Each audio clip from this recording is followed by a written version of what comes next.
नमस्कार, मैं हूं आपके साथ दीपक बुधोरी। हमारी खास पेशकश में आपका स्वागत है। छत्तीसगढ़ में विधानसभा चुनाव में मिली बड़ी जीत के बाद भारतीय जनता पार्टी उत्साह से लबरेज है। भारतीय जनता पार्टी आगामी लोकसभा चुनाव की तैयारियों में अभी से ही जुट गई है। भाजपा लोकसभा में छत्तीसगढ़ की 11 में से सभी 11 सीटों को जीतने का लक्ष्य तय करके रणनीति बना रही है। वहीं कांग्रेस का कहना है कि केंद्र की मोदी सरकार लोगों की उम्मीदों पर खरा उतर रही है और उन्होंने ये एक वादे भी पूरे नहीं किए हैं। ये खामियाजा जनता को भुगतना पड़ रहा है। ये इस तरह के कांग्रेस ने आरोप लगाए हैं और बीजेपी को लोकसभा चुनाव में करारी हार का सामना भी करना पड़ेगा, ये कांग्रेस ने कहा। इस पर देखिए खास रिपोर्ट।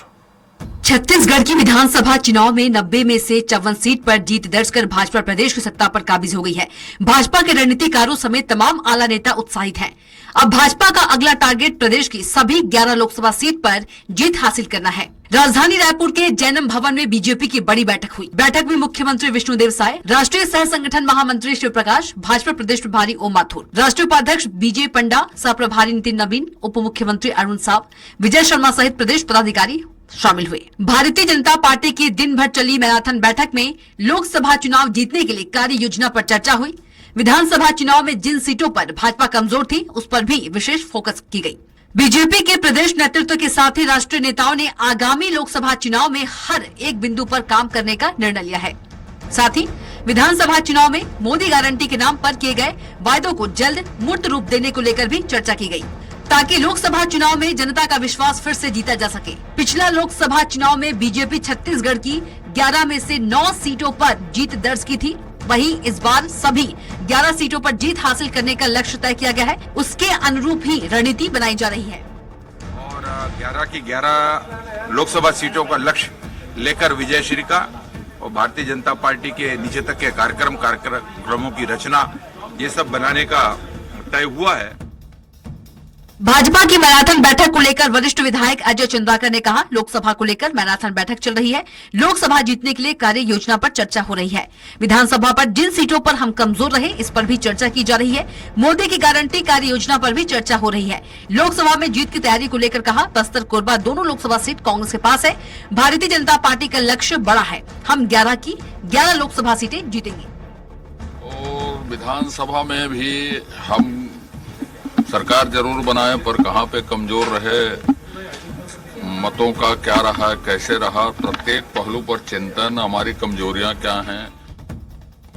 वहीं कांग्रेस का कहना है कि हर संगठन बैठक करता है, भारतीय जनता पार्टी भी बैठक कर रही है। लोकसभा चुनाव को लेकर जो भारतीय जनता पार्टी सोच रही है, वैसा कुछ होने वाला नहीं है, क्योंकि मोदी जी ने जो वायदे किए थे 2014 और 2019 में खरे नहीं उतरे हैं। लोगों के खाते में न 15 लाख आए और न ही 100 दिन में महंगाई कम हुई, बल्कि महंगाई बेतहाशा बढ़ गई है। बेरोजगारी 50 साल में अपने ऊंचे स्तर पर पहुंच गई है। किसानों की आय दुगनी नहीं हुई। देश में बदहाली की स्थिति है। लोकसभा चुनाव में भारतीय जनता पार्टी की बुरी गति होने वाली है। छत्तीसगढ़ लोकसभा की सभी सीट कांग्रेस पार्टी जीतेगी। हर संगठन अपनी बैठक करता है, भारतीय जनता पार्टी भी कर रही है, लेकिन लोकसभा चुनाव को लेकर भारतीय जनता पार्टी जो सोच रही है वैसा कुछ होने वाला नहीं है, क्योंकि मोदी जी ने जो वायदे किए थे 2014-2019 में, उसमें खरे नहीं उतरे हैं। न लोगों के खाते में 15 लाख आए, न 100 दिन में महंगाई कम हुई। बहरहाल भारतीय जनता पार्टी प्रदेश की सभी 11 लोकसभा सीटों को टारगेट कर चुनाव मैदान में उतरने की तैयारी कर रही है। वहीं कांग्रेस मोदी सरकार पर 2014 और 2019 के वायदों को पूरा नहीं करने का आरोप लगाते हुए जनता द्वारा बीजेपी को नकारने की बात कर रही है। अब देखना होगा कि जनता की कसौटी पर कौन खरा उतरता है। स्वराज एक्सप्रेस के लिए रायपुर से दिलीप साहू की रिपोर्ट। और इसी मुद्दे पर ज्यादा चर्चा के लिए खास पैनलिस्ट हमारे साथ जुड़े हुए हैं। बीजेपी से हैं प्रवक्ता अमरजीत छाबड़ा। अमरजीत जी, आपका बहुत बहुत स्वागत है। कांग्रेस से हैं प्रवक्ता वंदना राजपूत। वंदना जी, आपका भी बहुत बहुत स्वागत है। और वरिष्ठ पत्रकार पी सूरज जी हमारे साथ हैं। पी सूरज जी, आपका भी बहुत बहुत स्वागत है। जिस तरह से देखा जाए अमरजीत जी, 2018-19 में जो हमें जीत मिली थी, क्या उसका और अभी की जीत में कोई फर्क आया है कि मेहनत उतनी ही की जा रही बीजेपी के द्वारा? हालांकि लगातार बैठकों का दौर चल रहा है, लगातार मोदी जी की गारंटी की बात हो रही है। क्या वाकई उतनी मेहनत आप कर रहे हैं इस प्रचंड जीत के बाद? देखिए, 2019 में लोकसभा के चुनाव हुए थे और 2019 के लोकसभा चुनाव में भारतीय जनता पार्टी ने छत्तीसगढ़ में से 11 में से 9 सीटें जीती थी। 2 सीटें हमसे छूट गई थी, एक बस्तर की सीट और एक कोरबा की सीट। लेकिन भारतीय जनता पार्टी का संगठन एक ऐसा संगठन है, वो सारे विषयों को बहुत गंभीरता से लेता है, चिंतन मनन करता है, सारे पहलुओं पर ध्यान देता है और उसके बाद हम आगामी रणनीति बनाते हैं। आने वाला आगामी वर्ष जो हमारे 2024 का ये चुनावी वर्ष है लोकसभा का, और इस चुनावी वर्ष में लोकसभा में हमने कमर कसकर तैयारी कर ली है। विधानसभा के चुनाव होते ही, छत्तीसगढ़ में पूर्ण बहुमत की सरकार बनते ही हमारा पहला लक्ष्य था कि हम आने वाले समय में लोकसभा चुनाव की तैयारियों के लिए लग जाए, और इसके लिए लगातार हमारी बैठकें चल रही है। हम उन बूथों पर, उन शक्ति केंद्रों पर भी काम कर रहे हैं जहां पर कहीं हम कमजोर थे, चाहे वो विधानसभा की बात करें, चाहे पिछले लोकसभा चुनाव की बात करें। और निश्चित ही हमारा लक्ष्य पूरा 11 की 11 सीटों को जीतने का है। बहुत गंभीरता से सारे विषयों को ले रहे हैं और लगातार हमारी बैठकें चल रही। इससे पहले प्रदेश पदाधिकारियों की बैठक हुई थी और अभी आज ही हमारी दिन भर जो बैराथन मंथन चली है, जिसमें हमारे वरिष्ठ जो केंद्रीय नेतृत्व थे उन्होंने यहाँ आकर मार्गदर्शन दिया है। आने वाले समय में जो लोकसभा के चुनाव होंगे, इसमें कांग्रेस के पाले में जो 2 सीटें किसी कारणवश चली गई थी, वो 2 सीटें भी इस बार भारतीय जनता पार्टी के पाले में आएगी और हम पूर्ण रूप से 11 की 11 सीटें जीत देकर केंद्र में नरेंद्र मोदी जी की पूर्ण बहुमत की सरकार बनाने में सहायक होंगे। ठीक है वंदना जी, क्या हमने जो हार है उससे सीख लेकर आगे बढ़ने की कोशिश की है, या हम अभी भी ईवीएम और वीवीपैट पर ही अटके हुए हैं, या फिर वाकई कोई रणनीति धरातल पर कुछ काम करने की जद्दोजहद कांग्रेस में शुरू हो गई? क्योंकि अब तक तो वाद विवाद ही चल रहा था, हालांकि अब सुगबुगाहट संगठन में बदलाव की है।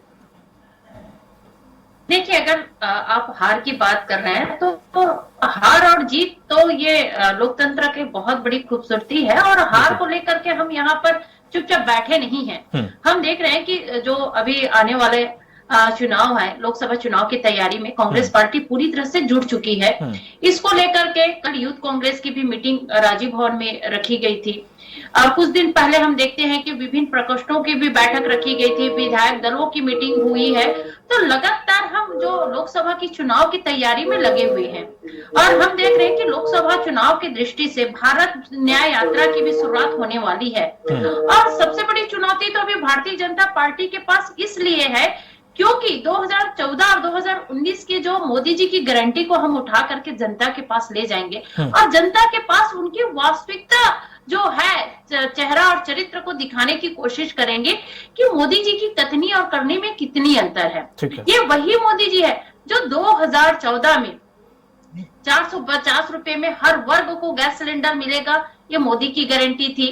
प्रत्येक के खाते में 15 लाख आएंगे, ये मोदी की गारंटी थी। 35 रुपए प्रति लीटर पेट्रोल मिलेगा, ये मोदी की गारंटी थी।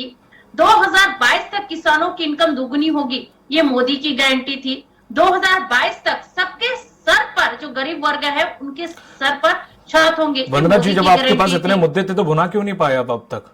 और अब किस शुभ मुहूर्त का इंतजार किया जा रहा है, क्योंकि वक्त ज्यादा नहीं है जब इतने सारे मुद्दे हैं? हम भुना रहे और जनता बहुत जागरूक है, इस चीज को बहुत अच्छे से समझती है। यदि हम महंगाई की बात करते हैं तो आपके माध्यम से मैं ये बात रखना चाहूंगी, आज आप रसोई पर जाकर के देखिए। हम पहले एक उदाहरण देते थे, गरीब है चलिए दाल चावल खा करके अपना जीवन व्यतीत कर लेगा, लेकिन अभी दाल का जो किलो है 185 रुपए, 190 रुपया, मतलब 200 रुपया 1 किलो जो दाल का कीमत पहुंच गया है। तो हम देख रहे हैं कि महंगाई किस तरह से बेलगाम है। और महिलाओं की बात है, महंगाई यहाँ पर जो जिस हिसाब से बढ़ी है, महिलाएं बहुत त्रस्त है, और मेरे को लगता है कि आने वाले इस लोकसभा चुनाव में महिलाएं बताएंगी कि महिलाओं से। अभी आपकी जब कांग्रेस की सरकार थी, सिलेंडर के छत्तीसगढ़ में 500 रुपए और दाल 50 रुपए मिल रही थी। क्या प्रश्न अभी जब आपकी राज्य में सरकार थी, अन्य राज्यों में भी थी, तो क्या सिलेंडर आपके 400-500 रुपए में और दाल 50 रुपए में मिल रही थी क्या?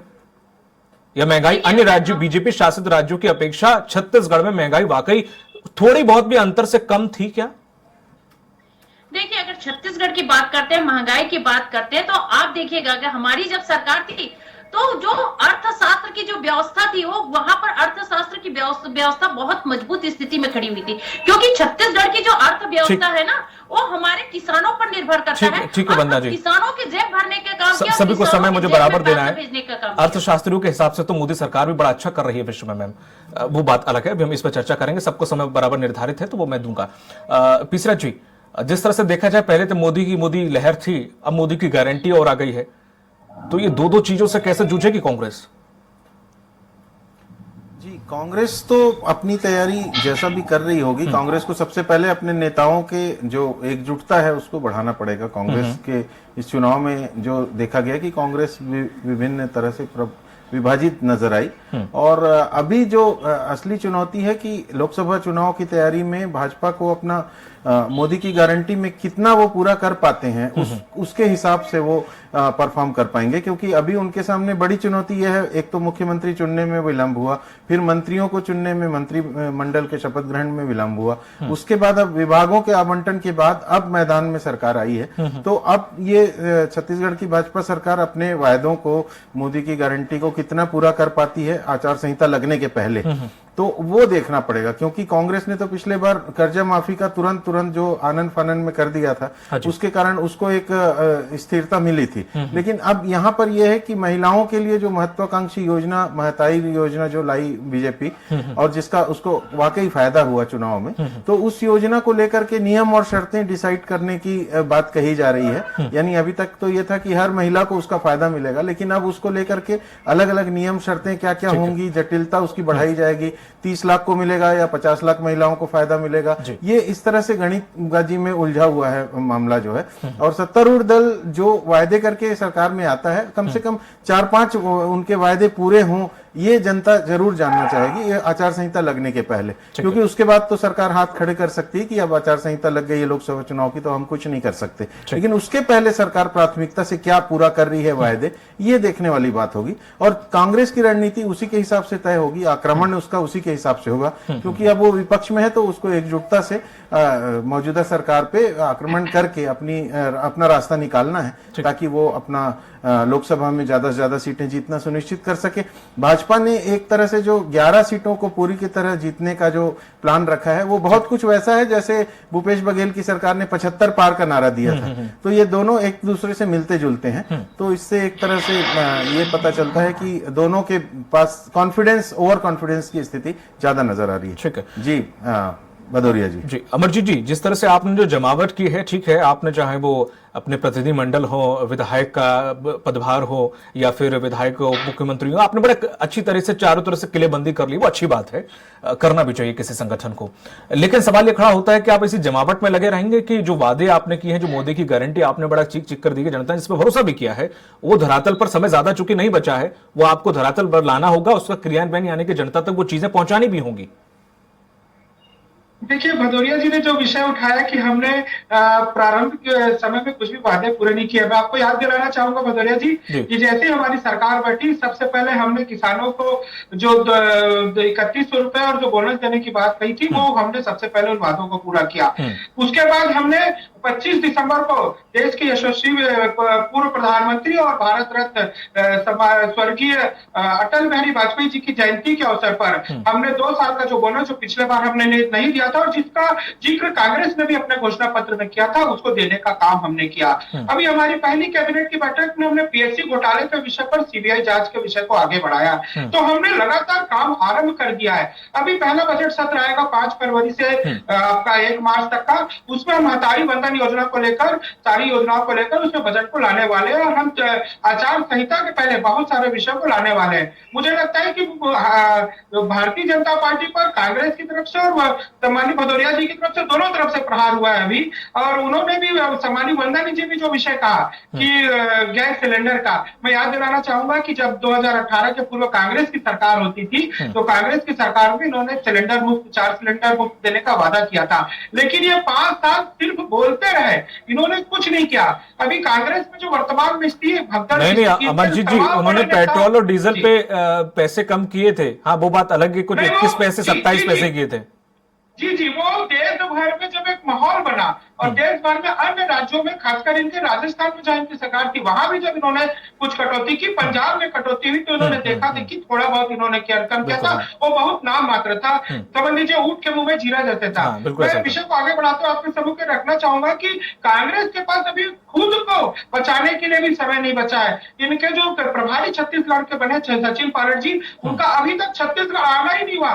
वो तो इनके बड़े नेता आज दिल्ली जाकर उनके साथ फोटो खिंचा के सोशल मीडिया में शेयर कर रहे हैं। हाँ। इनके जो दोनों पदाधिकारी, चाहे हम नेता प्रतिपक्ष की बात करें, चाहे कांग्रेस के प्रदेश अध्यक्ष की बात करें, प्रभारी के आने से पहले ही उनकी नियुक्तियां कर दी गई है। तो सचिन पायलट के लिए भी कुछ करने के लिए बचा नहीं है। और कांग्रेस आज भी कोई बड़ी समीक्षा बैठक नहीं कर पाई कि उनकी हार का मुख्य कारण क्या था, क्योंकि इनमें आपस में बहुत डर का माहौल बना हुआ है। इनका जो प्लान था वो क्रैश हो चुका है और उस क्रैश प्लान का पायलट बनाकर सचिन पायलट को भेजा गया। उस सचिन पायलट जी को पायलट बनाकर भेजा गया है, जो राजस्थान में डिप्टी सीएम रहते हुए जिन्होंने वहां की सत्ता, जो चुनाव के दौरान थी, वहां की सत्ता कांग्रेस के हाथ से फिसल गई थी। और वहां सीएम और डिप्टी सीएम के बीच में किस तरह के मतभेद थे, ये पूरे देश ने देखा है। तो मुझे लगता है कि कांग्रेस को अभी बहुत आत्म परीक्षण की जरूरत है। पर अमरजीत जी, ये वही सचिन पायलट है जिसमें बीजेपी चाहती थी कि शामिल हो जाएं। जी देखिए, कयास राजनीति में लगे रहते हैं, आना नहीं आना वो अपनी जगह है। लेकिन मैं छत्तीसगढ़ में आगमन की बात करूं तो सचिन पायलट जी आज हिम्मत नहीं कर पा रहे हैं कि उनको छत्तीसगढ़ आना है कि नहीं आना है। मुझे लगता है कि राजस्थान के जो पूर्व के सीएम थे और एक संगठन में जो आपस में मतभेद थे, तो कहीं ना कहीं ध्वजा के रूप में छत्तीसगढ़ में भेजा गया है। और जो शैलजा थी, जिनको छत्तीसगढ़ का प्रभारी जब सरकार रहते बनाया गया था, उनको ऐसे राज्य भेजा गया जहां अब कांग्रेस की सरकार है। तो कांग्रेस की सरकार वहां विदाई करने गई होंगी और यहाँ सचिन पायलट जी मुझे लगता है नहीं कि बहुत जल्दी आएंगे। कांग्रेसियों को भी और इंतजार करना पड़ेगा। इस बीच आचार संहिता भी लग जाएगी और कांग्रेस का जो संगठन है वो अभी आपस में आत्ममंथन कर रहे हैं। मुझे लगता है राजीव भवन में एक बड़ी बैठक बुलानी चाहिए और उस बड़ी बैठक में बुलाकर इनको इस पर जरूर चिंता करना चाहिए कि इतनी बड़ी हार आखिर इनकी हुई कहाँ। ये 70 की सीटों की बात करते थे, 70 से ज्यादा सीटों की बात करते थे। थोड़ा सा अमरजीत जी, बीजेपी जहां तक है अपनी कार्यशैली और अपने जो भाषा शैली से थोड़ा सा वो रहती है, इत्तेफाक रखती है। जिस तरह से आप कह रहे हैं ये थोड़ा सा कहीं ना कहीं आपका घमंड भी बोल रहा है, तो मुझे ऐसा लगता है कि बड़ा कौर खा लेना चाहिए, बड़े बोल नहीं बोलना चाहिए, क्योंकि ये कांग्रेस भी करती थी। आज वो कहां पर बैठी है, किसी की ताकत का अपन ऐसे अंदाजा नहीं लगा सकते हैं। खैर, वो उनकी तैयारी क्या चल रही है वो अभी देखेंगे। वंदना जी, मैंने सुना है कि जिस तरह से 2 कार्यकारी अध्यक्षों का जिक्र किया जा रहा है कि देवेंद्र यादव और विकास उपाध्याय, नई युवा लोगों को जिम्मेदारी सौंपने की कवायद चल रही है, कितनी सत्यता है? देखिए, ये राजनीति है और राजनीति में समय के हिसाब से फेरबदल होता रहता है। आवश्यकता के हिसाब से लगेगा कि हमारे जो वरिष्ठ नेता है कि यहाँ पर हमको इसको पद में बैठाना है, उसके हिसाब से काम किया जाएगा। मैं बहुत ही सम्मानी मेरे बड़े भाई की बात सुन रही थी कि हम इतने सीट में सिमट गए। हमें गर्व है कि हम यहाँ पर सम्मानजनक 35 सीट में है, लेकिन 15 साल के शासन में भारतीय जनता पार्टी 14 सीट में सिमट गई थी। इतनी दयनीय स्थिति में नहीं है। और दूसरी बात, आपने बोल रहे हैं हमने ये अमरजीत जी में आता हूं आपके पास और हो गया, में बहुत डिफरेंस होता है। आपने विधानसभा चुनाव में जो जो वादा किए थे, अभी जैसे कि 18 लाख आवास योजना में हमने मुहर लगा दी। अभी पीएससी में जो सीबीआई घोटाले है उस पर हमने जांच के लिए मुहर लगा दी। बात तो लग है, और उसका परिणाम जब आएंगे ना, तब बात बैठ करके करना और उसका समीक्षा करने में एक अलग ही आनंद होगा। करने और कहने में बहुत डिफरेंस होता है, हम सब जानते हैं। जैसे सीबीआई जांच की बात कर रहे हैं यहाँ पे सीजीपीएससी में, तो उनका एक डेडलाइन भी दे देना चाहिए था ना भाई, कि सीजीपीएससी घोटाले का जो टाइम है, उसका रिजल्ट का, उसका जांच का जो आदेश है वो 1 महीने में आएंगे, 5 महीने में आएंगे, 1 साल लग जाएगा, 4 साल लग जाएगा, 5 साल लग जाएगा, या 15 साल डॉक्टर रमन सिंह के कार्यकाल में कई ऐसे जो जांच हो रहे थे उनका रिपोर्ट आया ही, क्या वैसे ही हो जाएगा?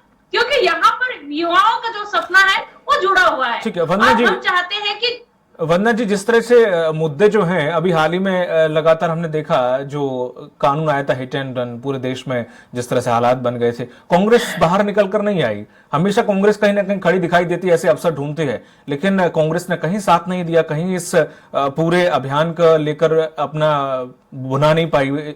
लेकिन इस तरह से क्यों, जब केंद्र कोई मौका देता है तो हम उसे छोड़ क्यों देते हैं? देखिए, कांग्रेस पार्टी अवसरवादी राजनीति नहीं करती है। कहीं ना कहीं ये जो कानून है, एक कानून जो बनाया गया था, तो मेरे को लगता है कि ये जनता की भलाई के लिए बनाया गया था, और हम अवसरवादी राजनीति नहीं करते हैं कि केंद्र की कुछ भी कानून आया और हम यहाँ पर तो कई कांग्रेस के नेता इसका विरोध कर रहे थे। नहीं, मैं अपनी विचार बता रही हूँ, हम यहाँ पर अवसरवादी राजनीति नहीं करते हैं। और दूसरी बात, अगर हम छत्तीसगढ़ की बात करते हैं तो आपके माध्यम से मैं ये बात रखना चाहूंगी कि महतारी वंदन योजना के नाम से मेरे ख्याल से आज भारतीय जनता पार्टी सत्ता पे काबिज है, लेकिन महतारी वंदन योजना पर ये मुहर नहीं लगा पा रहे। क्यों नहीं लगा रहे भाई? आप तो चुनाव के समय, चुनाव के हर फॉर्मेट में आपने महिलाओं का नाम, उसका अता, उसका पता, बैंक डिटेल, सारा चीज आपने वंदना जी, वो उसके लिए बजट ना बनाए, बजट तैयार ना करे, पहले से घोषणा कर दे, फिर आप कहोगे कि बजट कहाँ से आएगा?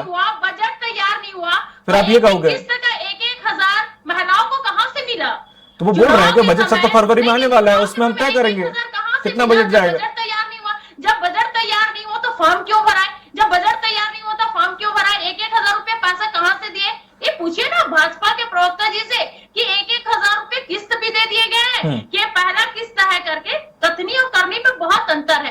खैर अभी जीत करके आए हैं तो मेरे भाई जो है बहुत ज्यादा उत्साहित है, बधाई हो उनको। लेकिन मैं आपके माध्यम से बोलना चाहती हूँ कि चुनाव है और ये लोकतंत्र है, जनता के मन में क्या है ना ये कोई नहीं समझ पाता। 5 साल हम छत्तीसगढ़ वासियों के लिए, छत्तीसगढ़ महतारी के लिए हृदय से काम किए हैं और इस छत्तीसगढ़ की जनता बहुत अच्छे से जानती है। और इस 3-4 महीने में भारतीय जनता पार्टी की सरकार को भी परखेगी कि उसकी कथनी और करनी में कितना अंतर है। ठीक है पीसीराज जी, जिस तरह से कांग्रेस लगातार संगठन बदलाव की बात चल रही है, कब तक ये संगठन में बदलाव देखने को मिलता है? उसके बाद भी कांग्रेस एक ऐसा संगठन है जहां पर कुछ मीठा खाने को होता है तो सारे इकट्ठे हो जाते हैं, आपने भी इस चीज का जिक्र किया, और जहां कुछ कड़वे की बात आती है तो सब में फूट पड़ जाती है, सब अलग अलग दिखाई देते हैं। अभी संगठन में जब बदलाव होगा, अभी हारे तब तो इतनी ज्यादा एक दूसरे के खिलाफ इस्तीफा, एक दूसरे के खिलाफ बयानबाजी हमने देखी, उसके बाद अभी संगठन में बदलाव होगा तब भी शायद थोड़ा सा बिखराव हमें फिर भी देखने को मिलेगा। कभी एकजुट होंगे, कभी ये रोड पर आएंगे, कभी ये केंद्र सरकार या राज्य सरकार के मुद्दे उठाएंगे। एक और सवाल संक्षिप्त में उसका भी आंसर दीजिएगा कि छत्तीसगढ़ में लोकसभा चुनाव में छत्तीसगढ़ के मुद्दे हावी होंगे या फिर केंद्र के ही मुद्दे रहेंगे इसमें?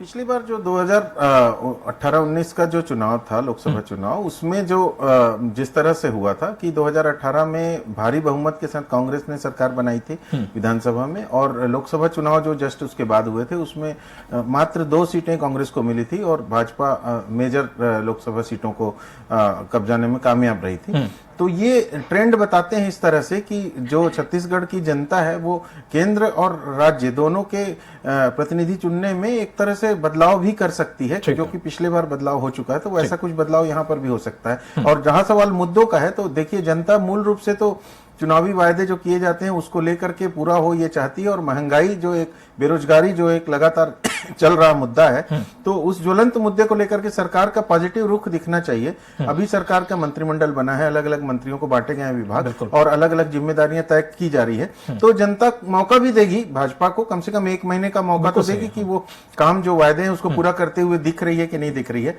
अगर सरकार दिखेगी वैसा करते हुए और जनता को लगेगा कि वायदे पूरे हो रहे हैं, चीजें शुरू हैं, ऑनलाइन है, मतलब वो जो आवास के लिए है लोगों की लिस्ट बनाई जा रही है, बाकायदा लोगों को सौंपा जा रहा है, पहली किस्त मिल रही है, तो इस तरह से जनता को समझ में आएगा, भरोसा पैदा होगा। क्योंकि केवल जुबानी जमा खर्च से जनता भी आजकल नहीं समझती है। जनता को भी पता है कि जब तक के यथार्थ में चीजें हो नहीं रही है, उसको डायरेक्ट बेनिफिट की जो स्कीमें है उसका फायदा उसको मिल नहीं रहा है, तब तक के जनता उस तरह से वोट करे ये जरूरी नहीं है। इसलिए हमको इंतजार करना पड़ेगा कि भाजपा के वायदे पूरे होते हैं तो सरकार को लोकसभा में भाजपा को फायदा होगा, और नहीं तो फिर कांग्रेस को फिर मौका मिल सकता है। ठीक है, इस पर चर्चा में जुड़ने के लिए अमित जी आपका, वंदना जी आपका और पीसीराज जी आपका, आप 3 लोगों का बहुत बहुत शुक्रिया शामिल होने के लिए। तो जिस तरह से देखा जाए छत्तीसगढ़ में बीजेपी अपनी कसावट में लगी हुई है, वहीं कांग्रेस भी अब मतभेद भुलाकर संगठन में बदलाव करके फिर से उसी ऊर्जा के साथ लोकसभा चुनाव के लिए मैदान में उतरने की जद्दोजहद में। देखना यह होगा कि वाकई कांग्रेस इसमें माइलेज ले पाती है या नहीं। मुझे दीजिए इजाजत, नमस्कार।